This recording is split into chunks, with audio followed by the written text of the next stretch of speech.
What is top of mind for marketing leaders right now, and how can you copy them to convert more business? By the end of this video, you have my take on which techniques you need to copy ASAP into your business. For the best business and marketing advice, make sure you subscribe to my channel and hit the bell to get notified when I post a new video every Thursday. I'm in contact with many different businesses every day, and not that long ago, one of my clients called me up and said, "Jessie, I really like what Apple are doing. I feel like I'm connecting with them, and especially their Christmas campaign, it just had something. How can we take those learnings and use it on my brand so I can start connecting better with my audience?" And that's the thing with some of the big brands. They really manage to do something which is a little bit magic. So today I've been looking into some of my favorite brands and some of the favorite campaigns so that you can start learning what they're doing and use it on your business. So let's start with Apple and that Christmas advert. And even if you haven't seen it, I'm sure you can imagine how it would really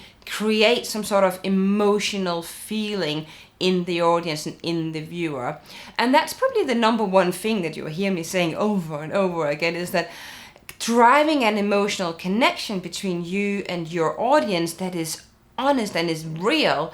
That's really the number one way to make your audience care about you and care about your business. Another great example is John Lewis and their Christmas advert. And at least here in the UK, the world goes mental when that launches and everybody talks about how they did it this year. Imagine the power of that. But having your audience connecting emotionally with your content is not enough. And I know there's another thing which is really on top of mind for marketing leaders today, and that is making your content and your efforts measurable. So examples could be ad impressions and just getting in front of the client to start creating awareness, because they might not even know you exist. So you can't ask them to do any actions till they actually know that you are there.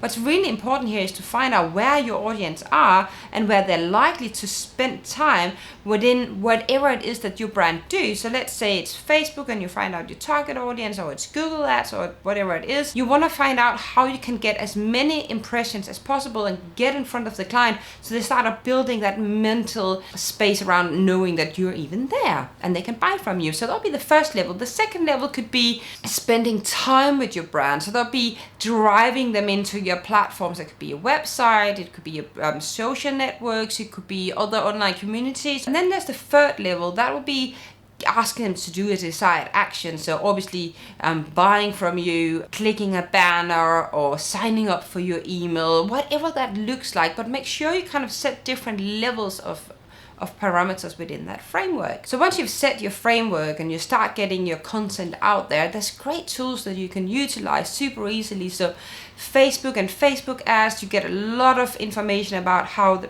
things are performing. Google Analytics, so anything driving to websites and platforms.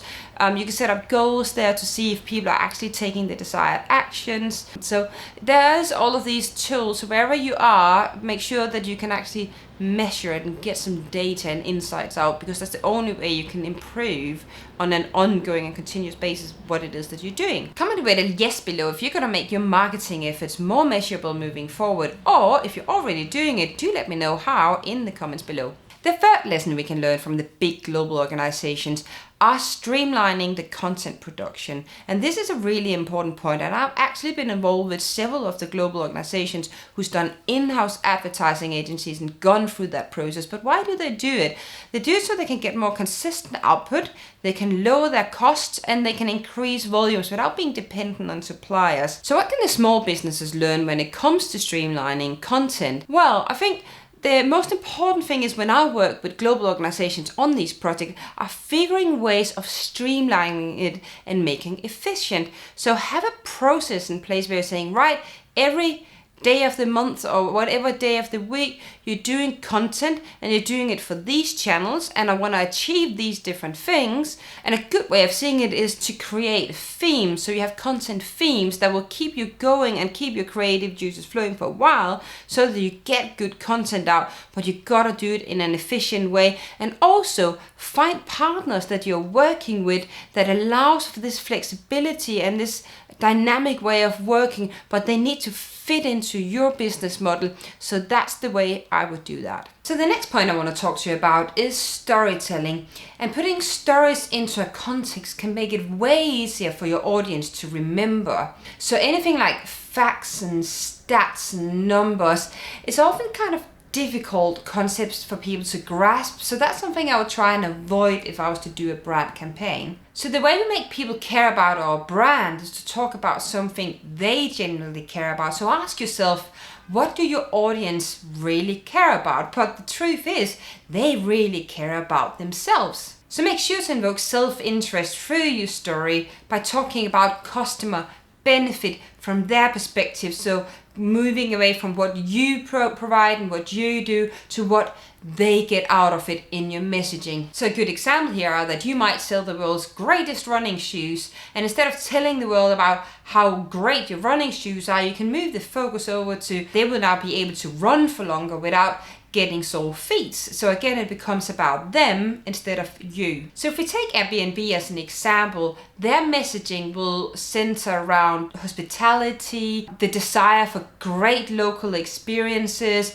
and having these like authentic holidays that you can't get elsewhere. So again, they're really putting their customers in the center of their story. So Polaroid, that's a really hard word. I'm a Danish girl, right? So Polaroid Originals is what I'm trying to say. They are creating stories around moments in people's life and that kind of original things that you can't change. So it might not be perfect, but that was how things happened. So they're capturing stories as they really are, but they're also relating it to nostalgia and memories from the past. And that's kind of their take of doing storytelling, which I think is really beautiful. So the last one I want to mention is hashtag campaigns. And there's been a big buzz around whether or not to do this. But I think if you're talking about the benefit of a successfully executed hashtag campaign, it's because it drives community and a sense of belonging. It's fun, it's engaging, and it allows for people just to be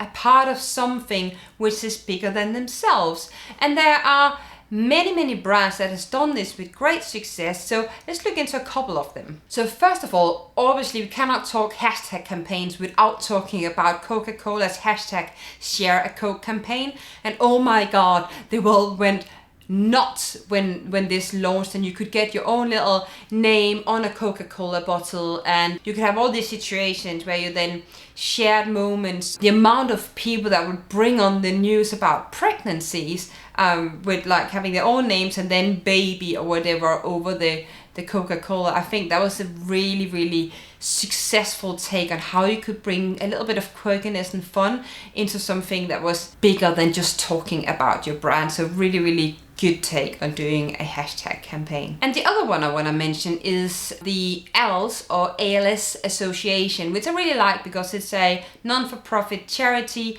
They actually didn't come up with the Ice Bucket Challenge hashtag themselves, but once it took off, it became a huge thing, and the amount of donations they got in based on this hashtag were just incredible. Now you know some really cool tactics that some of the world's leading brands are using to attract their audience, and I'm sure you can use some of them within your business. But if you want to take your marketing to the next level, I've written a 7-step guide on how to write a marketing plan, and in the plan I left some links to some of my really cool cheat sheets that I'm using for my clients on an everyday level. Also, if you want to join a community for like-minded business people where I share tips and tricks around the latest trends within marketing, go ahead and join my closed Facebook group in the link below. Check out this video next on some of the latest marketing trends you can't ignore as a business. Also, if you like this video, make sure you subscribe to my channel and share the video with friends and colleagues.